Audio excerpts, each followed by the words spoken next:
not where you're from.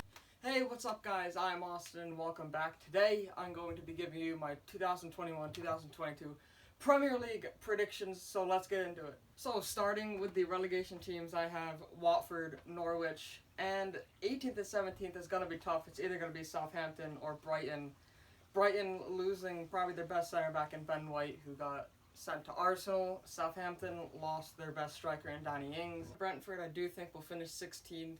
I think they have a great manager, they have a great squad. Ivan Toney, I think he'll do great. He'll score, 10, 15 goals, and that'll be enough for them. I think they'll stay up this year, and I love Ivan Toney, and I think he's gonna be a great striker for him. They have a great manager, and I think Brentford will stay up and not go straight back down. Burnley, they're gonna stay up again. They're gonna finish 15th, but they're gonna stay up again. Burnley's just that annoying team that are just gonna always be in the league, and they're just gonna always have those results where they're gonna just get the stupid wins and the stupid draws, and they're just a stupid team. I can't stand them, but they're gonna probably finish around 15th like they always do. Crystal Palace, lucky for them, they still have Wilfried Zaha. If they didn't have Zaha, they'd be in the championship 5 years ago. They got a new manager, Patrick Vieira. I don't know if they'll be really any good. Benteke, he's never consistent. Zaha's their only hope. They just got rid of Patrick Van Aanholt. He went to Galatasaray. But I think they'll be good enough to finish 14th. They don't really have a great squad in general. If Benteke is consistent, then him and Zaha will be able to punch in a few goals, and that'll get them enough points to stay in the Premier League again and get 14th, which for them really isn't that bad. Newcastle United will finish 13th. St. Maximin is, obviously their best player. He's on the radar for a lot of teams. I don't even know if he's going to stay at Newcastle this summer, but it looks like he will. St. Maximin, Callum Wilson, and Joelinton, I think they'll get a good bit of goals from them because they're going to concede a lot of goals. Their back line is not strong at all. Front three can be a great front three. Callum Wilson is class. St. Maximin is class. Joelinton, he should score more, but he doesn't. I think he can make things happen. If he could score, close to 10 goals this Premier League season, I think they're going to be fine and finish around the 13th spot. Aston Villa just lost their main man, Mr. Aston Villa. Jack Grealish went to Manchester City. They're going to struggle, obviously. They relied on Jack Grealish for so much, but they did acquire Danny Ings from Southampton. They got Ollie Watkins, who's going to score goals. They have John McGinn. They have Tyrone Mings. They have a great goalkeeper. They still have a pretty solid team, which will be enough. I think Aston Villa will be finished in 12th place. Wolves, they got rid of Nuno, who's done a great job coaching them and getting them from the Championship into an established Premier League team.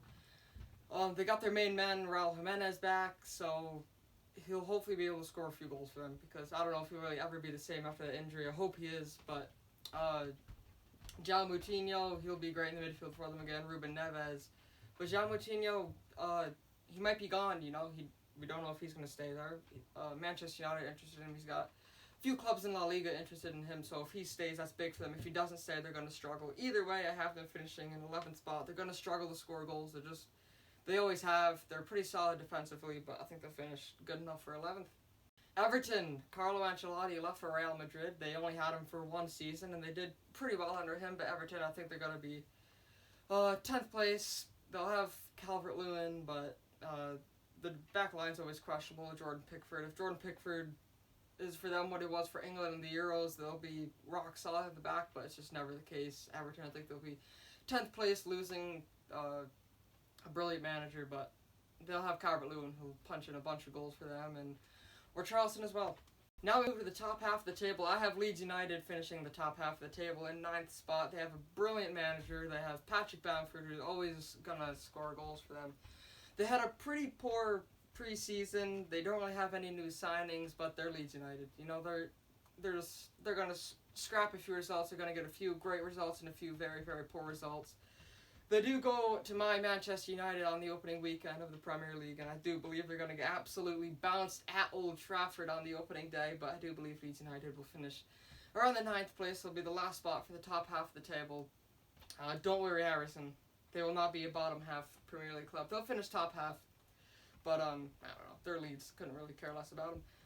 West Ham United, I think they're going to finish 8th if they keep all the players that were the main course for them for last season in their brilliant run. But Declan Rice, so many clubs are interested in him. Nobody knows if he's going to stay. Jesse Lingard could be on his way back from Manchester United, or he could sign permanently for West Ham. If he went back for Manchester United and Declan Rice left, and a bunch of clubs are interested in Issa Diop, who's arguably their best defender. They lose arguably their best 3 players, not including Michael Antonio. They're going to struggle. But if they kept those 3, I think they'll finish 8th. They don't keep those 3, they're going to easily be a bottom half of the table Premier League club. Arsenal, they're a crap show, aren't they? Arsenal, Mikel Arteta, he's not really a great manager. I mean, yeah, he's won the FA Cup and Community Shield. That's because Aubameyang carried them. They did sign Ben White. They overpaid for him like crazy, like 60 million or whatever they got him for. That was their only signing. I don't think Arteta's really an outstanding manager. Like, yeah, he worked under Pep Guardiola for a good amount of time at Manchester City, but I don't know. I think Arsenal will be 7th. They'll finish in that Europa Conference League again. They won't be playing Champions League in the upcoming season. I have Tottenham and Leicester City finishing 5th and 6th. Tottenham coming in 6th place. They got rid of Jose Mourinho. Obviously, their interim manager is gone. They brought in Nuno from Wolves, left Wolves to come to Tottenham. Harry Kane, still don't know if he's going to stay or not. If he doesn't stay, they're going to finish way farther down the table. But good news for them is that Son Heung-min signed a new contract. They signed Christian Romero from Atalanta, the center back, so that'll bolster up their defense. If Harry Kane stays, they'll probably finish as good as 6th. But if he doesn't, they're going to finish even farther down than that. But yes, Tottenham's going to finish 6th. Leicester City, 5th place, like they always do. They can never make it to the Champions League places. It'll become 5th place again. Brendan Rodgers is a great manager. He's done such a great job with that club. Jamie Vardy's just, ageless, man. He just always scores goals. They got Bertrand from Southampton, not an insane signing, just for squad depth, really. But they'll be good again, very competitive, and they'll get 5th place. Now the Champions League places, the top 4. 4th place, Liverpool. Just saying that club's name makes me want to throw up. But Liverpool, 4th place, Joe Gomez, Virgil van Dijk back. But this last season, very inconsistent until the end of the season, where they strung together a bunch of great results. They struggled to score last season for a lot of the season. They struggled to score, which is not like Liverpool with the front 3 they have, but with Van Dijk and Joe Gomez back, I think they'll finish 4th. It might be a bit negative because I just can't stand them, but I got Liverpool coming in 4th place. 3rd place, I have Manchester City, although they only really, on paper, got better because of Jack Grealish and Sergio Aguero left, but really they don't have a prolific striker. They got Fernan Torres and Gabriel Jesus, but they're not world class by any means. Obviously, Kevin De Bruyne and Jack Grealish, they have so much talent, but it might be a bit negative on them also, but I got Manchester City finishing in 3rd place. Now for the runner-up, I got my boys Manchester United. They're getting closer. They're going to win the Premier League soon, I'm hoping, but I got them finishing as best as 2nd place this year. The signing of Jadon Sancho and Rafael Varane is huge, which means 1st place is going to go to Chelsea.